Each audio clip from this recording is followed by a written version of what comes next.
Greetings, everyone. This is Payman Lorenzo, your friend, your host, your coach of Leads Without podcast. Today, I have another great guest for you.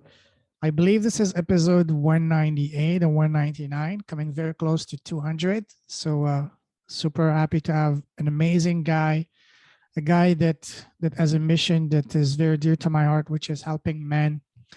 You know, as he says on his book, he sent me his wonderful book, To Provoke Freedom and Unclench as Fierce Love. Absolutely amazing book. The gentleman in question here is Gabriel from beautiful British Columbia. We connected. How did we even connect? I don't remember, but it doesn't matter. What matters is that we're meant to connect, and we had an amazing conversation. I would say about 2 weeks ago, and then we finally were able to find the time to make it today, and here we are. So just a little bit about him. Gabriel is a founder of Alive on Purpose Coaching Pathways. He's a public speaker, therapist, ritual artist, mythologist. And Gabriel advises men and organization on new paradigms of leadership, men's health, personal and professional growth, soul work, and work-life balance. He's doing a lot of stuff, but what I really love about him is he is in the space to empower men, because as a podcaster for the past year and a half, I've been blessed to speak with over almost 200 people. The majority of them are empowering women, which is absolutely beautiful, but also we need to have more. As a man myself, when I started this podcast, my goal was to help men, but and that's a funny thing about business and life. You have one idea when you want to go, and then the market dictates different things. I noticed right away that 95% of my audience were women, or my clients were women. So, but I'm super happy that finally got connected with someone that actually helps and has been helping men on a big stage, big way. And not only that, Gabriel has been kind and generous enough to send me his wonderful book. I don't know if you guys can see it.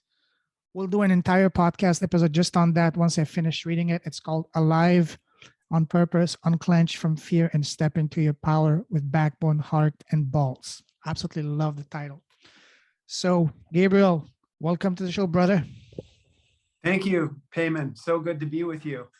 Pleasure's all mine. Pleasure's all mine. So, as I told you just before starting, the types of conversation I like to have is to have a look under the hood, so to speak, to see what's in your heart, to have a heart-to-heart conversation, to get to know who's Gabriel as a person, human being, first and foremost. We're going to talk about your business in a book later on, but first and foremost, for people who don't know you, tell us, who's Gabriel as a person and as a human being? Great question. I am a dad. I am a brother. I'm a gardener, I'm a hunter, and yeah, I think those are the most human roles. I'm a business owner, so I'm an entrepreneur as well. And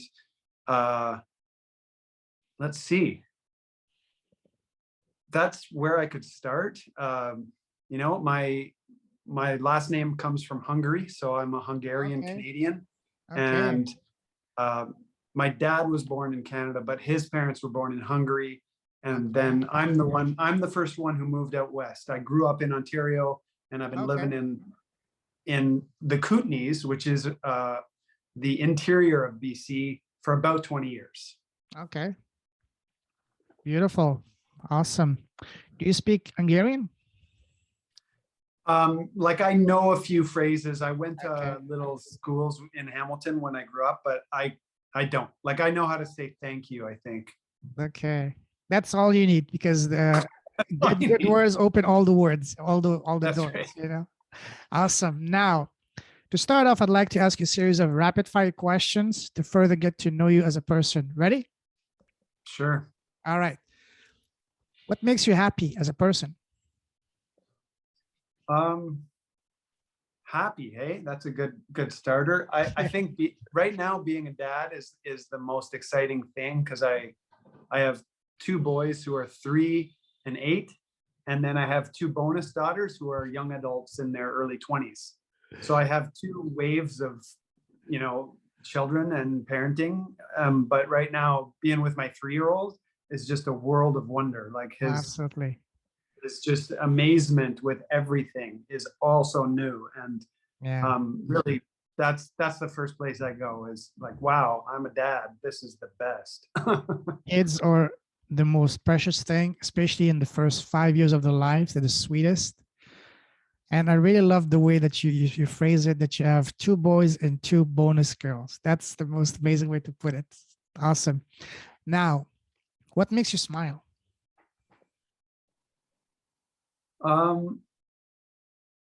My wife, yeah, my kids, seeing my business move forward and, hitting my targets, hitting my goals. So all of that. And, sometimes it's just the bears in my backyard, because Oh, this wow. time of year, they're all coming out of the mountains and like knocking stuff over. So lately we've been watching the bears running through our backyard and trying to move our garbage and our compost out of the way so they don't come rooting through it. So the bears don't do any damage. They don't come knocking on your doors, or you don't have any No, encounter with them. No, they'll literally just walk onto our deck and then walk away. But they did knock over the garbage cover. Like we have this sealed little trash house, and they knocked it over the other day. So we had to pull everything out of there and like stand that back up. Yeah. That's wow. Now, let's take the happiness factor a couple of notches higher. What makes your heart come alive? What sets your soul on fire in a good way? Singing. Oh, wow. What kind of singing? Just anything. Like I just pick up the acoustic guitar and sing songs with my boys. Pete Seeger and Raffi and just, those kind of folk songs. But I also sing in a variety of traditions. The first martial arts practice that I took on is called Capoeira, and it's a Brazilian. Yes, I love Capoeira. Brazilian. You know it. I lived in Brazil. I lived in Brazil, so Capoeira, I know Capoeira very well. Yes. Yeah, so you know that it's also singing. Like you don't just fight. You don't just. It's sort of a fight dance, and then you have to play these instruments like this big berimbau. Yes. Berimbau, and I play berimbau and I sing in Portuguese. Inside you speak of that, Portuguese? No, I just sing in Portuguese. I don't speak it. Whoa. Because the songs are in Portuguese, right? Yes, yes. But it's also like African Portuguese, like there's African words in there. So are you part of the local Capoeira group? I have been, yeah. And right now it's not active. Right now people aren't really training together, but in the past I've been heavily involved in Capoeira locally, and I started it in Montreal. That was where I first got introduced to it. And when I was, and so there's that, but then there's also other traditions that I pick up songs from, and being inside of medicine communities, I went to peyote ceremonies for a good number of years, and there's some beautiful songs that go with a wet-skinned water drum and a rattle, and they're kind of unique to that tradition. And so I just love singing. I had a quote the other day. This is an old Hasidic saying. They said there's 10 levels of prayer. Oh, wow. And song is above all of them. Whoa, I can see that. Yeah, can't you? Like, yes, because you can say so much more with a song than you ever can with words or thoughts. Just the way you sing, the intonations and all that, the frequency. Feeling. Yeah, you go somewhere. You go on a journey with that with song. And so, wow. Yeah, I'd say music and singing is that for me. When you mentioned the berimbau and capoeira in Brazil, now you made me become alive, because Brazil is a country that's been very special for me. So let me put you on the spot now. Do you have a berimbau with you? Can you give us a little glimpse of your singing skills? Maybe not right now, maybe toward the end of the show. Geez, no pressure. No pressure. I have one. It's right there in my office, but it's not strung.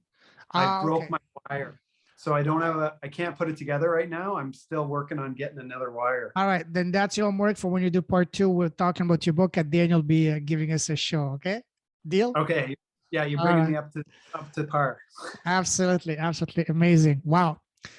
Now, I love the way this has started. Now, on the other side of the spectrum, what makes you sad and angry? Well, just injustice. Yeah, injustice. And I think also that's the angry side. And ignorance is sort of part of that injustice, that unwillingness for the world to move the way we wish it would, and that longer arc of justice that requires patience to hold onto. And I think sad is also a beautiful emotion, and grief work is actually central to how I work with men and transformation, because often a man will come into coaching when he's in a crisis, and grief is what will bring someone to their knees, and they see that they need to change something. There's a major loss or an illness or a tragedy, and that's when it's like, okay, time to get some help and transform. So grief is actually a beautiful ally, I think, in remembering how to walk with grief in one hand and gratitude on the other, just for this chance to live, this chance to create a life. Totally. Now, what scares you?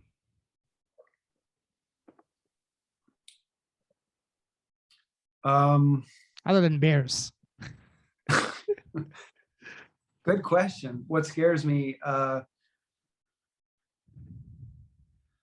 That's a good one, because I think inside of my coaching practice, the leading edge for me is transforming fear into fuel, with my clients and with myself.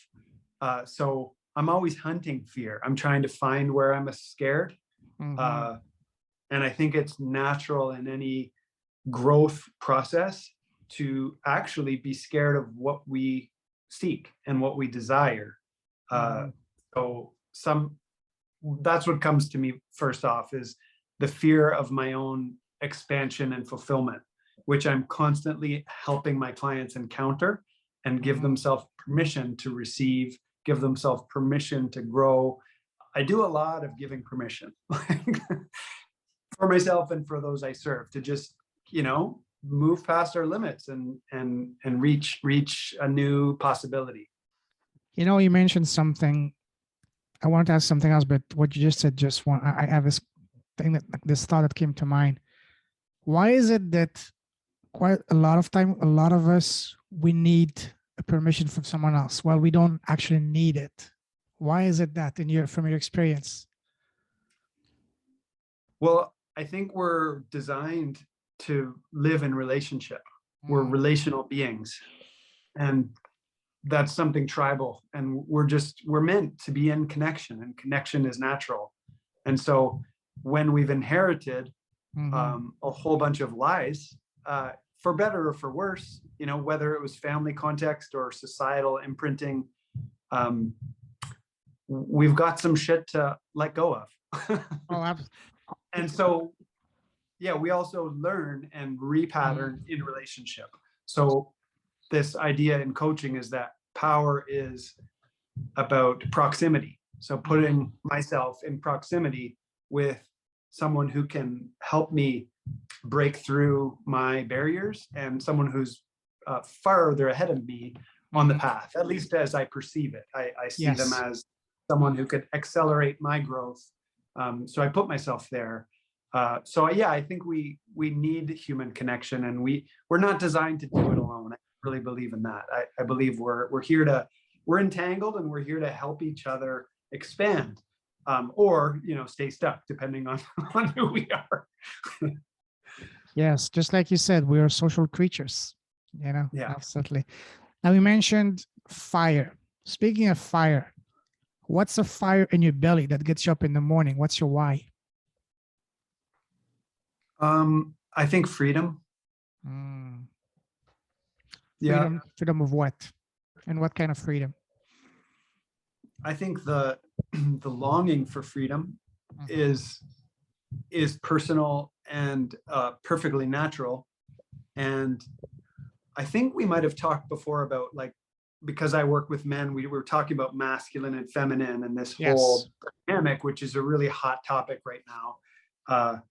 but I like to define those terms in very simple ways. And to me, the masculine is about the drive for freedom, and the feminine is about the longing for love. Love that. And so, and we're all both of these. We all bodies want love and freedom.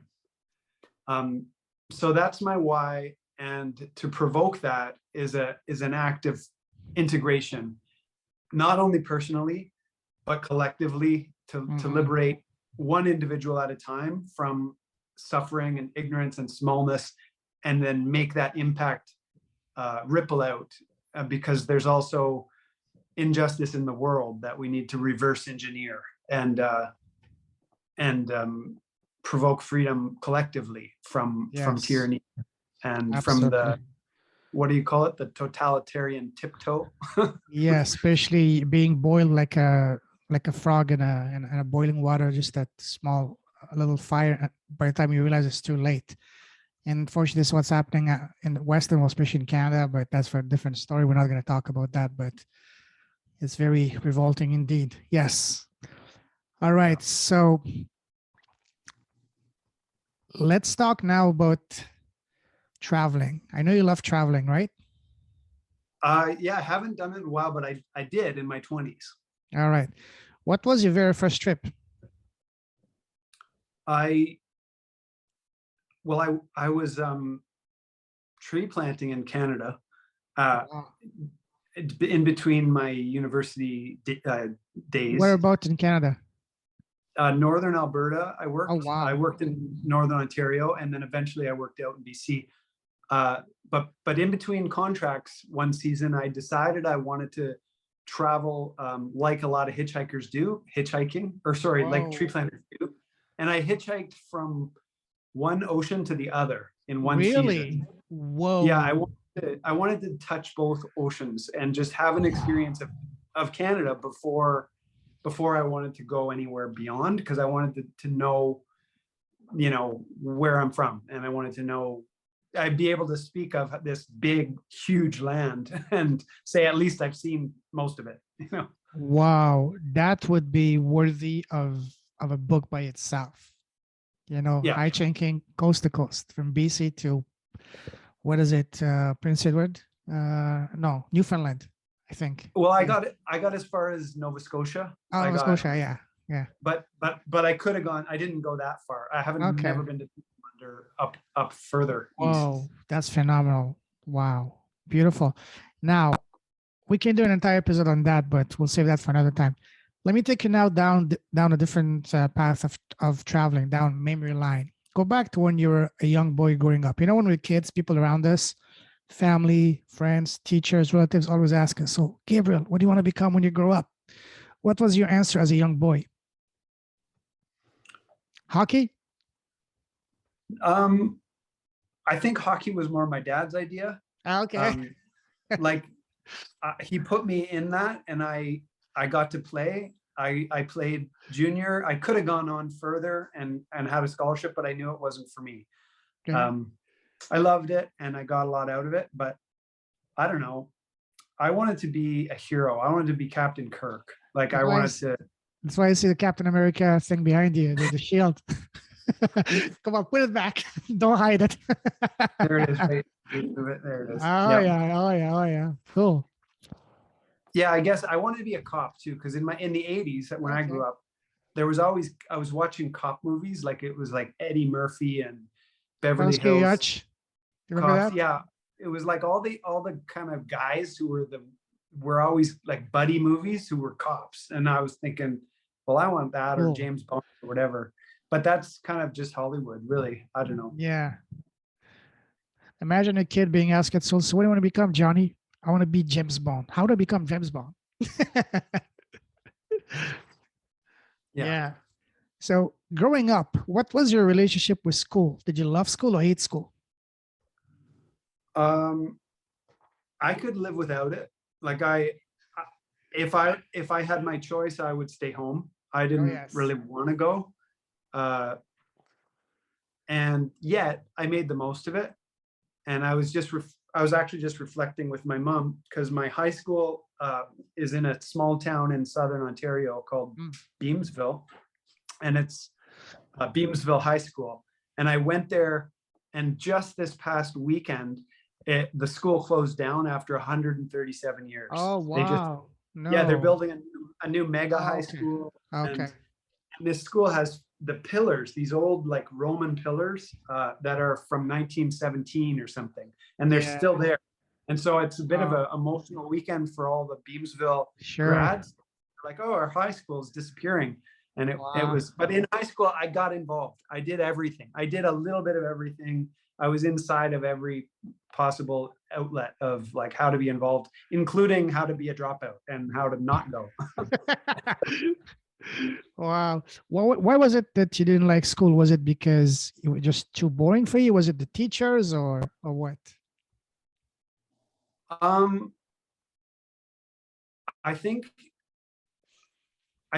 has something to do with like intrinsic motivation. I wasn't very driven to get A's or, you know, get the top marks. Like I was like, why would I hustle that hard? But I knew what I was interested in and where I was passionate. And in those areas, I plugged myself in when I remembered to and got the inspiration. Someone told me when I first got to high school, a senior told me, you know what, high school is what you make it.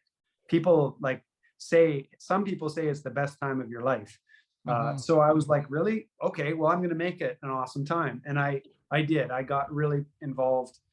So by the time I was in high school, I was actually happy to be there because I was making things happen and really taking a leadership role in the school.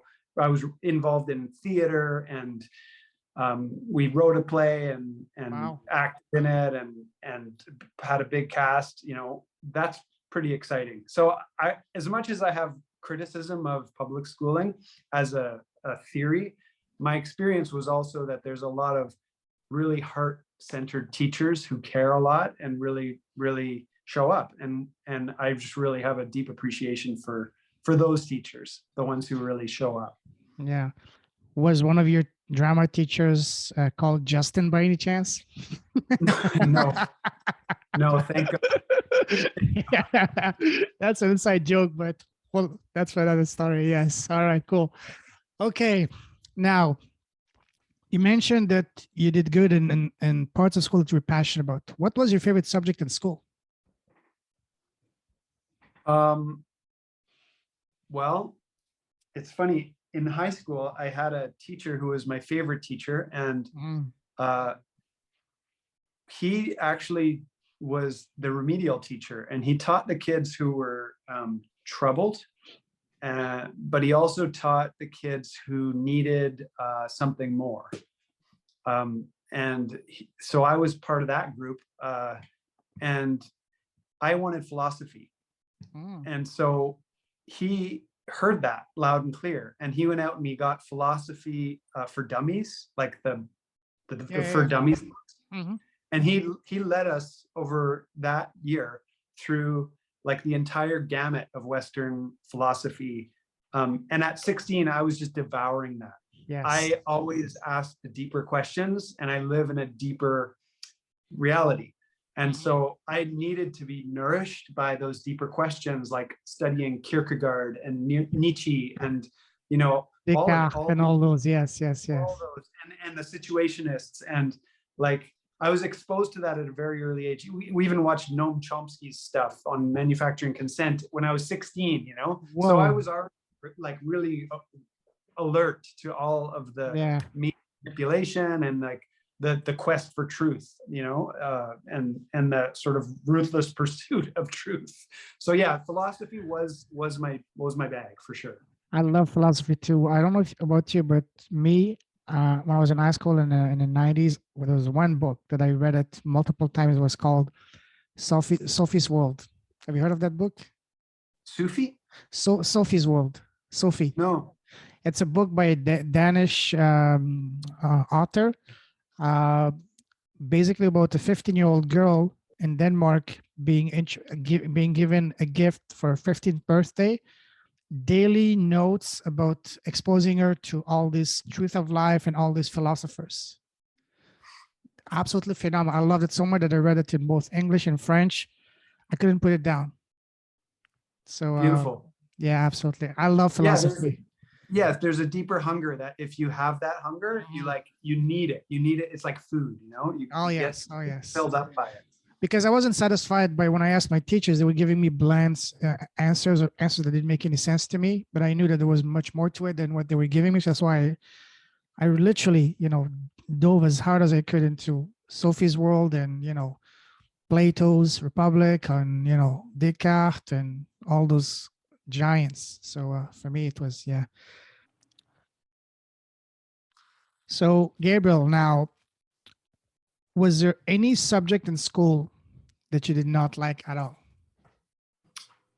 I had a geography teacher once who didn't like my project Oh, because I wrote about the Gaian theory, like okay.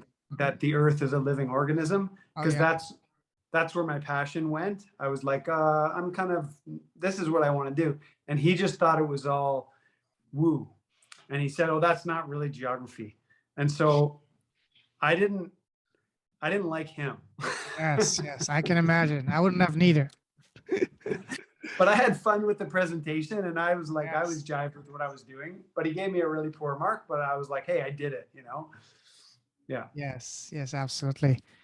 Now, what was your very first job? Well, I worked for my dad on the farm, Okay. but yeah, I don't know if that counts or not. Like he did Yes. pay me cash, so that was work. But then I pumped gas at the local gas station, like Okay. the farm co-op gas station down the road. So that was my first like off-farm paycheck. Do you remember how much was your first pay?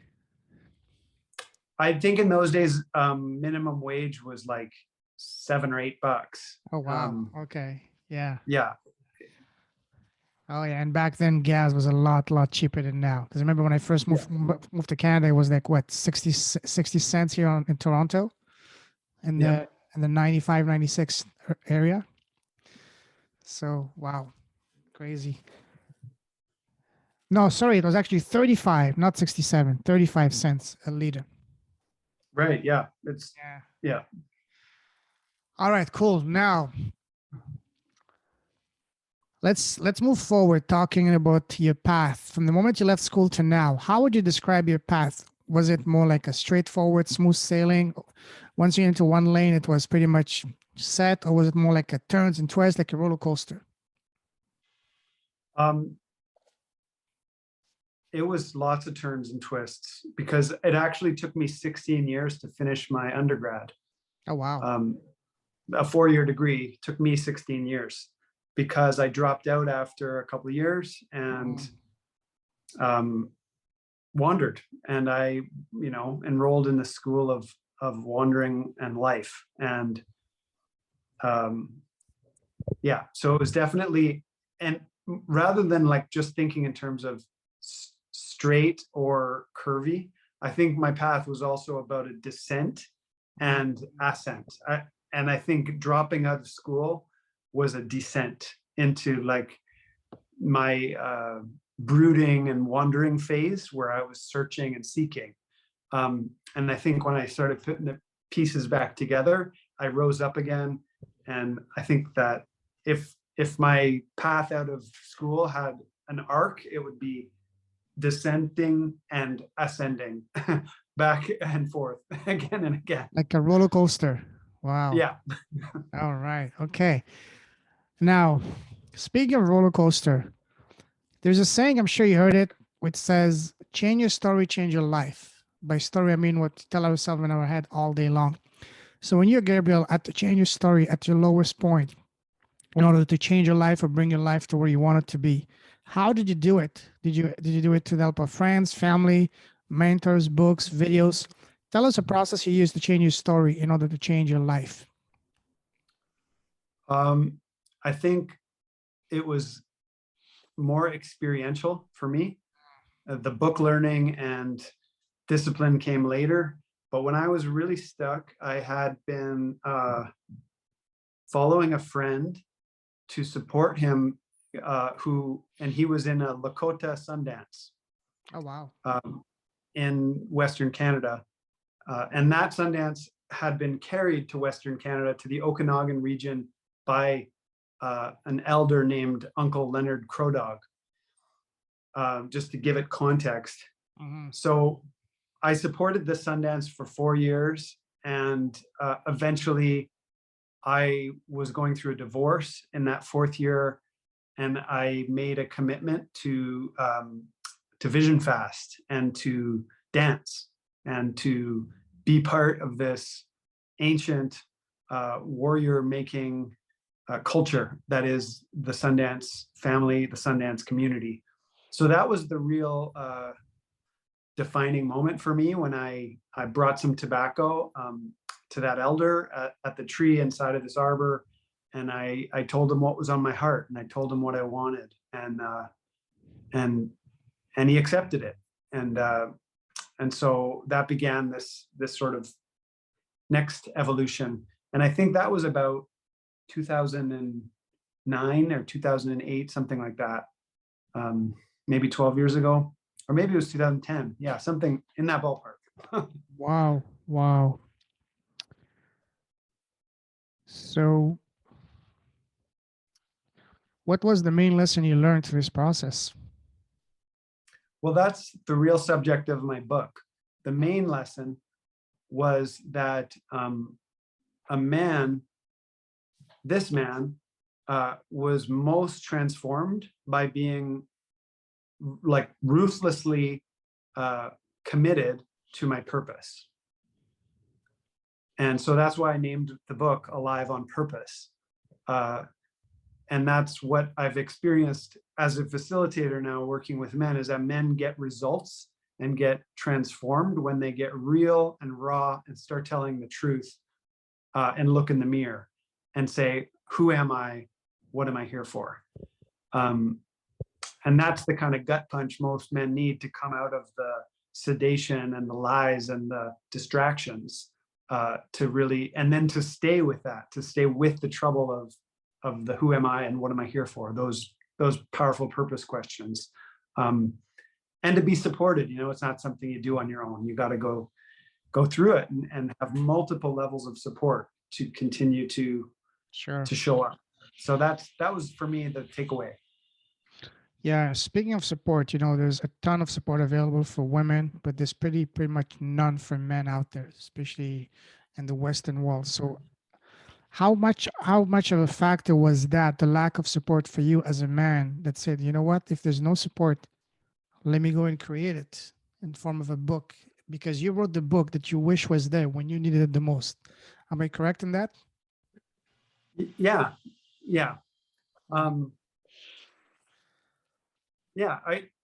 I think I received a lot of support too, finding it and hunting for it, because there are pockets of men who are gathering through the work of a number of different organizations that support men's groups and men's retreats, for men to find a different octave of personal power, whereas we've been trained that we have to just produce a paycheck, and we're flattened into this one-dimensional man box, which is only possible to carry so long before your soul breaks free and you're like, no way, and you have a breakdown. And so, yeah, I know there's lots of organizations that are sharing this mission of awakening men and supporting men to become that multidimensional creator and in power. I think there's a big myth in the world that men are in power, but the truth is a lot of those power structures are shallow and they are kind of heartless. And so for men to come into a heart-centered personal power, that's unusual, and that takes balls, backbone, and heart, which is the subtitle of my book. All those dimensions to show up and give his gifts in the world, and to add his value, and to be the king that is inside of him. It takes courage. Yeah, especially given that, especially in the Western world, we always, as men, we're being told, just shut up, be a good man, do what you're supposed to do. What does it even mean to be a good man? Because on one hand, everything is done to suppress masculinity because of all this crap of toxic masculinity. And then on the other hand, you're told, just shut up and be a good man, do the right thing. What does that even mean? That always gets me. And I'm so glad that I've been living the bulk of my adult life overseas, away from all this indoctrination. And when I came back to Canada, each time I come back to Canada, I have a hard time adjusting here because it doesn't make any sense to me. Me as Yeah. a man, I'm being suppressed, yet I'm told to do all the things men are supposed to do without any of the benefit. While in the so-called developing countries, you as a man feel alive because you're allowed to express your masculinity. And that doesn't mean that you're going to subjugate the woman. Absolutely not. A man and woman are supposed to not to compete, but to complement each other.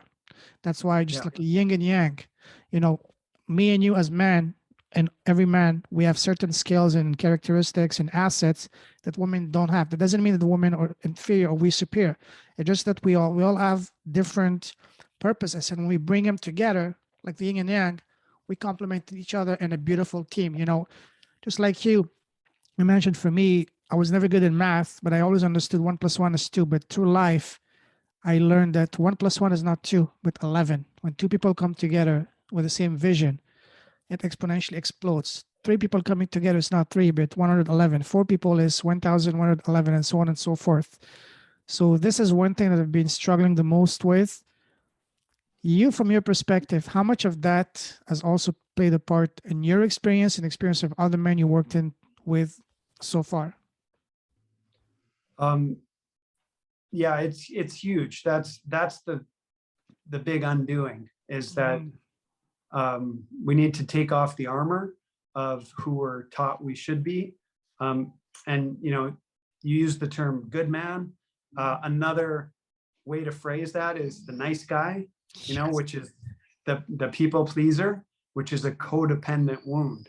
And when a nice guy is being nice to please others and looking for affirmation outside of himself, secretly he's repressing potentially his anger. He's repressing his asshole. He's repressing his true force of presence when he's only looking outside for affirmation and pleasing others. So there's an alchemy that happens. I like to say, rather than trying to become a good man, that I'm actually just trying to be the man and then get better at being the man. Because if I think in terms of good, and then it brings up this false dichotomy of good and bad, and then there's this shadow. I mean, women have their own shadow work to do. Totally. But for guys, there's the nice guy and the jerk, and there's these two halves, and it's like, well, I don't want to be that and that. So we have our own integration to do, and that's why I started this project, and it's called the Wholehearted Man Project, and that's the free Facebook group on Facebook that I offer. And so it's beyond the binary of good and bad, recognizing that we're all of those. We're all partly narcissistic, and we have parts of us that are altruistic. And somewhere in the fusion of those two powers of selfish and selfless, there's the fair exchange man in his right size, in his right power, his right connection with cosmos, and family and relationships and business. He's on his path. So that's part of the vision of like addressing that men are handed a script, and it's largely not serving a lot of guys to follow this script of what we're supposed to be, without doing the deeper work of going like, wait a minute, no, who am I really? Yeah, absolutely. You mentioned the jerk and the asshole. Can these two people, and a lot of time they can be the different side of the same coin, can they work together, and how can they work together in a way that's gonna better them together and individually? Well, what I don't know. All that comes to mind is that that book by Mark Manson. Oh yes, the Subtle Art of Not Giving a Fuck. Yes, yes, yes. Classic book. Yes. Because I think what you're talking about is about finding the edge, Mm-hmm. the edge of what's mine and what's not mine, and where that edge is a set of limit setting and backbone. Because a lot of guys these days have a good intention to be the compassionate man, the caring man, the empathetic man. But what can happen there is there can be a collapse of his actual edge, where he is allowed to have an opinion and allowed to set limits, and just be unapologetically true to like what's his to do and what's not his to do. So I think integrating the jerk is about finding your edge and having some grace and some humor around what's that edge, because it's different for every man. You know, it's different for that man to identify what's worth it for him to pay attention to and give his attention to, and what's not. Beautiful, beautiful. Now let's dive deeper into your business. Tell us about the impact you're having, and tell us more about your business. Well, it's very young still. I've only been in the coaching space for just over 2 years. Okay. But I have the background of 7 years running my therapy practice. Okay. And I'm putting all the therapeutic tools in service of the transformation inside of the coaching work, which means I go deep. And the real alchemy is going deep in order to grow. So there's this classic false dichotomy that growth is contrary to depth. And my practice is no, actually, we need depth in order to grow well, and grow well holistically. So inside of the coaching, I work with men on all the dimensions of their life, because it's about their energy really, and how they show up as a lover in their relationships, as a business, as a leader in his business, for his body and his health, because that's where the energy is coming from, right? Whether he's taking care of that or not. Sure. And for his being, his connection with God, spirit, the universe, whatever tradition or language is meaningful for that man to connect with that great mystery. Like we talked about before, the power of singing and voice work. And it's about inviting men to pick up their sword, because a lot of guys haven't. A lot of guys have been afraid to, and in that sense, they're living in default purpose. When you pick up your sword of knowing who you are and what you want and what you're here to do, then you're living in your deeper purpose. And that's the real call to action in my coaching, is to connect men with the power to live their purpose, and transform lives. I get the joy of seeing men really reverse engineer a marriage that was about to crumble, because they reached out to me and they got the right help, and at the same time reconfigure their business so that they're working more efficiently and asking for help and able to create time freedom. Another thing, so he can actually enjoy the success that he's hustled for. Beautiful. How do you work with these men? Do you work one-on-one? Do you work in small groups? Do you work in big groups? Tell us about the structure of your program. Right now, I'm only doing one-on-one, but I have some group stuff coming up in the next little while. I have done groups before, and I'm in the process of reworking and repackaging the group work, which I'm really excited about. But for the moment, guys can still work with me one-on-one, starting at 3 months commitment, and then going from there. And do you work with men in person, locally, or is it online with clients all over the world? Both. I see men locally if they can get into my office, sure. But a lot of my clients are via Zoom or phone.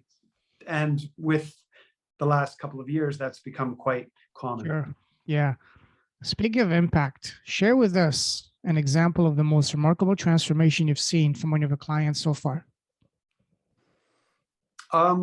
Well, it's pretty dramatic. Like I get to see men in their backstage, guys who are successful business owners, but in their backstage, they're actually thinking of suicide because of whatever's coming up, in the troubles in the relationship, or some threat to the relationship, like infidelity or what have you, and just wanting to get back into a place of harmony.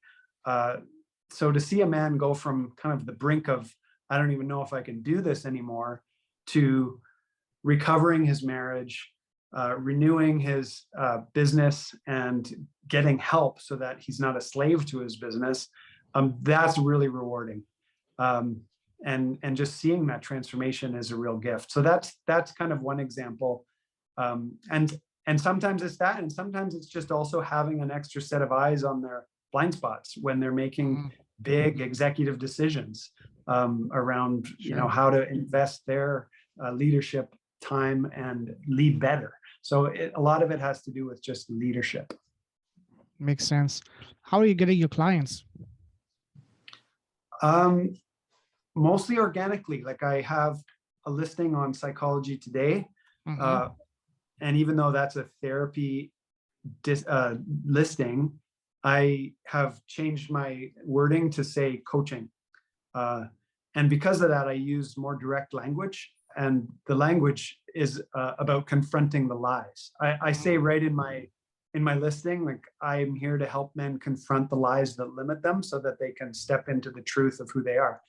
That's not typical therapy speak. Like therapy speak is much more heady. And so when I expanded into coaching, I decided I want to talk how real men talk, and use confrontational language, because it's actually carefrontation that men need. Oh, I love that.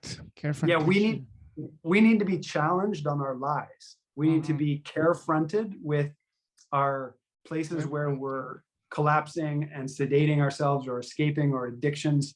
And only then, with a strong masculine container that's also caring but also accountability, do we actually transform. And that's what I've experienced when I've asked for help, is finding those mentors who can plug me into that kind of courage and that kind of honesty. Beautiful. Love that. I know you mentioned you're working with men, but do you have a specific type of man? Do you have an avatar of a man that you work best with?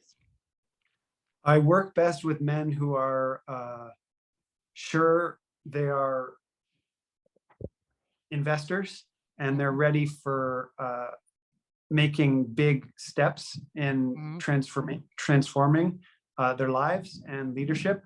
And I love working with action takers who know they have a big future and believe in that, but there's just a few blocks in their path that they want help with clearing out so that they can get there.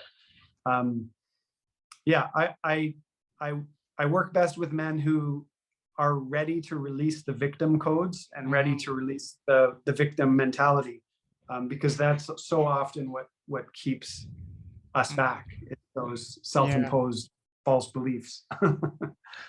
You have a beautiful book, and I'm gonna get to it and read it. And once I'm done, I'm gonna bring you back to talk about it. When did you write this book? Let's see, the last year and a half, I think. So 2021. I think I started in 2020. Yeah, it took me about a year, but really it probably took me 25 years to write it, because absolutely, yeah, it's been that long in the coming. And are you using the book to help you in your business, to elevate your status from being just another whatever to being the expert leader and authority in your field? So the question I'm asking is, has the book helped you in your business get more client and more visibility?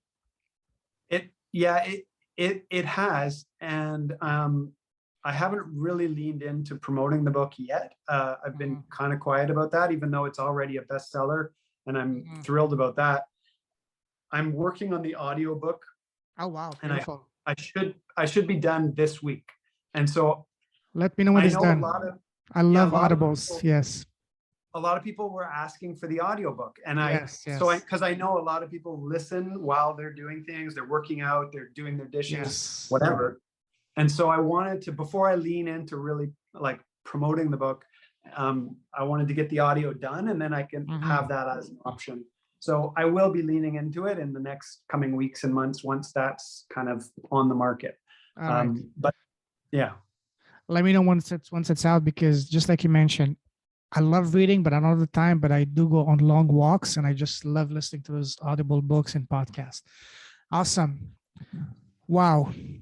What would you say is a cause that is dear to your heart?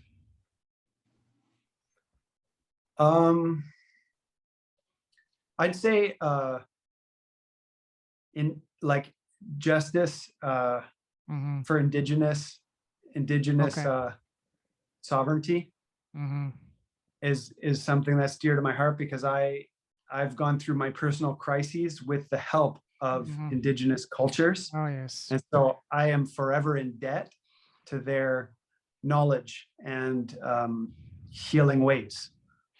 So if there's any way that I can lean my shoulder to the wheel of that longer arc of justice for indigenous people, which means land back and decolonization and all of that, then that's where I would be, giving back. Beautiful, beautiful. Perhaps since you have this deep connection with the natives, perhaps in a past life you were a native yourself. Who knows? Yeah. Okay. Awesome. Now, let's start wrapping things off. And to finish off, I'd like to ask you a series of, again, rapid fire questions on advices. Ready? Sure. What would you say has been so far the best piece of advice you've received? I don't know. The one that comes to mind off the top of mind was argue for your limitations and you get to keep them. Wow, that's powerful. Argue for a limitation and you get to keep him. Yes, makes sense. Now, what would you say has been so far the worst piece of advice you've received so far? Other than get a job and be a man. Yeah, do the right thing. Probably for me, it's been like,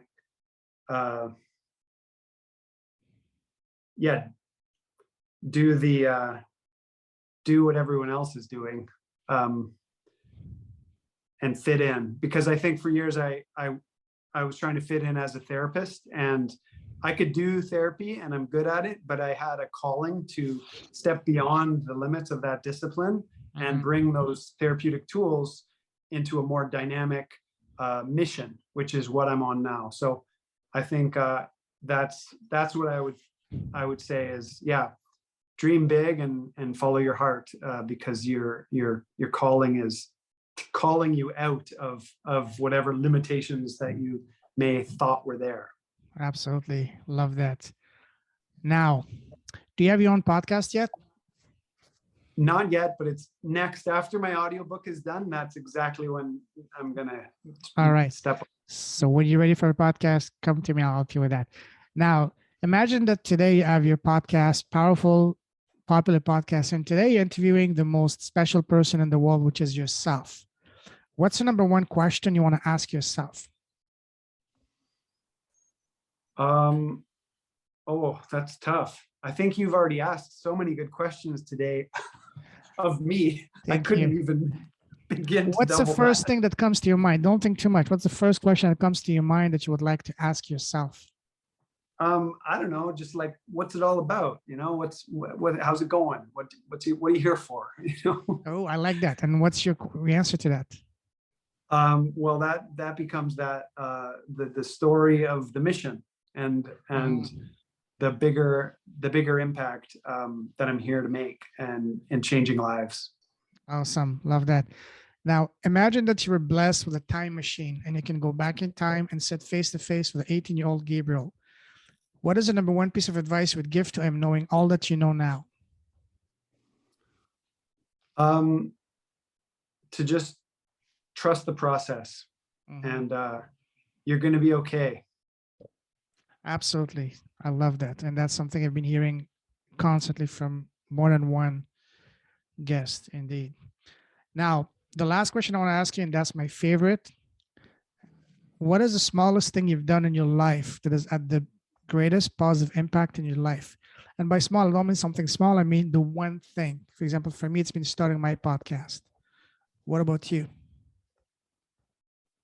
I think probably making that one gesture at the Sundance tree and saying, I want to be part of this.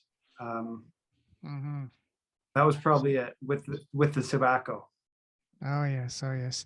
Was that something that you did consciously, or it was almost as if you were carried and led to do that? A little bit of both, but it was definitely mostly surrender. Like I took the guidance of going slow and really paying attention, but it was a process of saying, I surrender here. Like Beautiful. I need to ask for help in a really big way. And I'm glad I did. Absolutely. Now, if someone wants to connect with you, what's the best way to do so? Facebook is the platform I'm most active on, and so Gabriel Keczan, Keczan, is where you could befriend me or follow me. And I'm also on Instagram, but mostly Facebook. And I also have a resource group for men that I mentioned. The free resource group is called on Facebook, the Wholehearted Man Project. And what is the name of your book again? I want people to Alive hear on it. Purpose, Unclench from Fear and Step into Your Power with Backbone, Heart, and Balls. I love the title. Beautiful title. Awesome. Listen, Gabriel, absolutely honored talking to you, connecting with you. I love your story, your mission. What you're doing is something I can relate and resonate with highly and deeply. I salute you. You're a true leader with a heart. Keep shining your light. Keep blessing the world with your action, your impact, and all the good you're doing out there. Stay safe. Stay awesome. God bless you, brother. We're definitely going to be talking a lot. Cheers, brother. Take care. Bye-bye.